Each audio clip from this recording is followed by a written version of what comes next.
Assalamualaikum warahmatullahi wabarakatuh. Bertemu lagi dengan saya Mayang Ratnasari dengan NIM 877758415 dalam praktikum IPA di SD.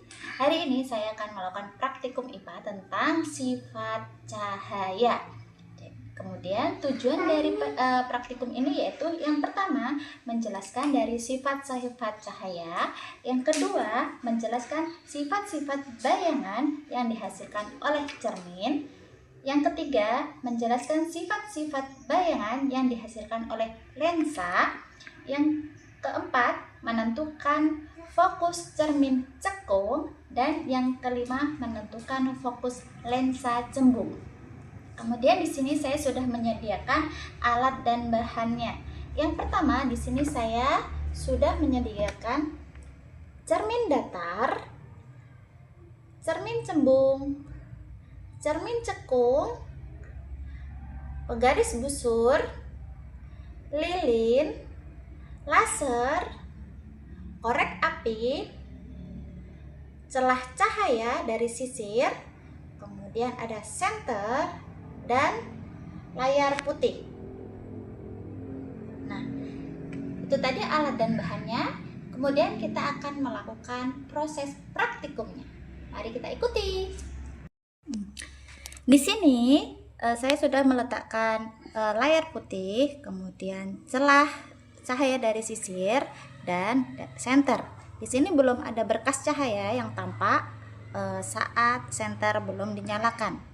Nah, kemudian saya akan menyalakan senter untuk melihat dari berkas cahaya dari celah sisir.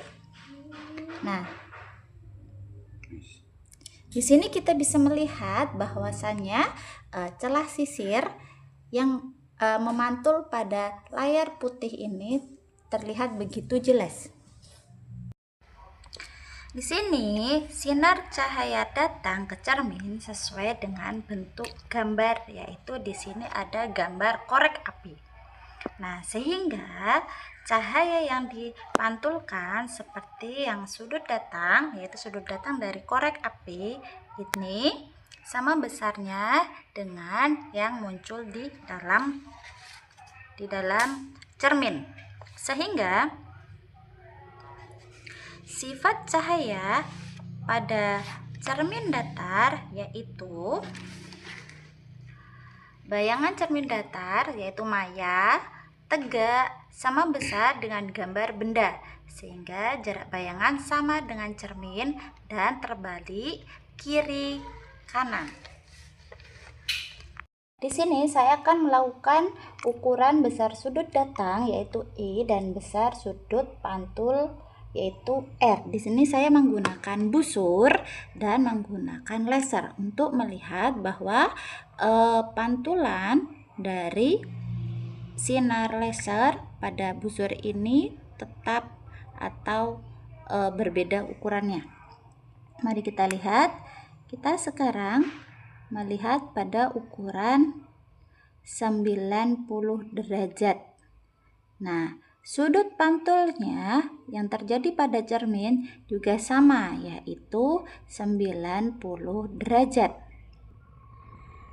Nah, kemudian yang kedua saya akan mencoba kembali, yaitu pada 30 derajat. Nah, di sini sudut datang yaitu 30 derajat. Nah, di sini. Kemudian sudut pantul pada cermin yaitu juga 30 derajat. Yang ketiga, di sini saya melakukan percobaan pada sudut 60 derajat. Nah, sudut datang 60 derajat. Kemudian dalam sudut pantul di dalam kaca di sana itu juga terlihat 60 derajat. Nah, kemudian saya akan melakukan pada sudut 120 derajat. Nah, di sini sinar lasernya saya sudut datangnya 120 derajat dan sudut pantulnya pada cermin datar yaitu juga 120 derajat. Kemudian yang terakhir saya akan mencoba pada 140 derajat. Nah, di sana juga terlihat dalam cermin juga berukuran 140 derajat. Praktek yang selanjutnya yaitu pemantulan cahaya pada cermin cembung. Di sini saya sudah menyalakan lilin dan saya akan mengamati. Di sini belum menggunakan cermin cembung, nah, sehingga belum terlihat berkas cahayanya.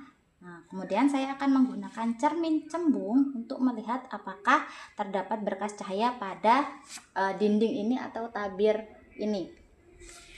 Mari kita lihat.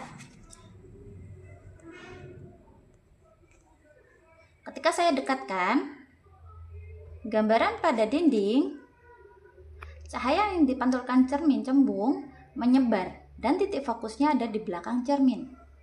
Ketika saya dekatkan, itu sebenarnya di dinding ada sedikit cahaya yang dipantulkan oleh cermin cembung, tetapi dia bersifat menyebar.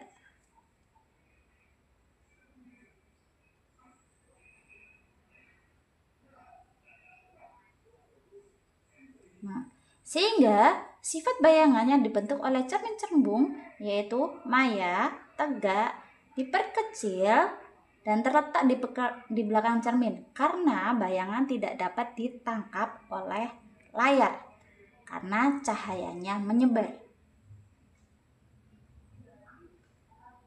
Gitu Raya.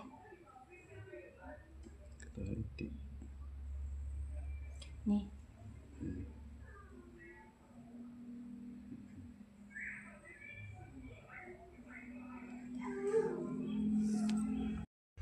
Praktikum yang ketiga yaitu tentang cahaya pada cermin cekung.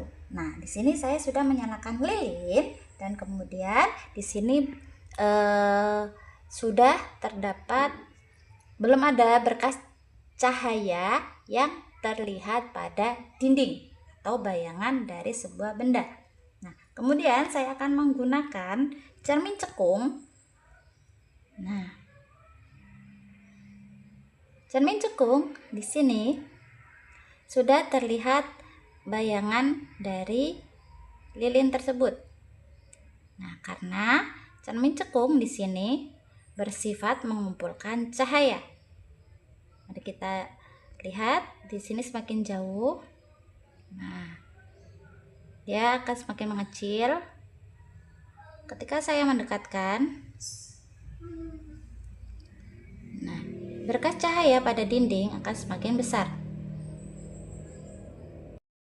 Di sini cermin cekung selain dia bersifat mengumpulkan cahaya, tetapi dia juga memiliki sifat maya,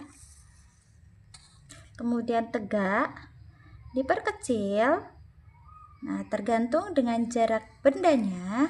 Kemudian dia juga memiliki titik fokus tertentu yang menggeser benda agar bisa mengumpulkan cahaya. Nah, seperti ini cahayanya. Semakin fokus. Nah, kemudian saya akan melakukan pengukuran pada jarak benda dan jarak bayangan. Yang pertama, di sini saya akan melakukan jarak pada bayangan. Nah, ini bayangannya. Nah, ini gambarnya lumayan besar. Nah, pada jarak 10 cm pada bayangan. Nah, kemudian saya mengukur jarak bendanya, yaitu berukuran 11 cm. Kemudian yang kedua, saya akan melakukan percobaan. Saya akan memundurkan lilinnya. Ini gambarnya semakin besar. Di sini saya akan melakukan jarak bayangannya mengukur dengan ukuran 14 cm. Kemudian jarak bendanya yaitu 6 cm. Pada percobaan terakhir akan saya semakin jauhkan. Nah, ini berkas cahayanya semakin terlihat jelas, tapi semakin mengecil. Jarak bayangannya yaitu sekitar 20 cm. Kemudian jarak bendanya yaitu 24 cm.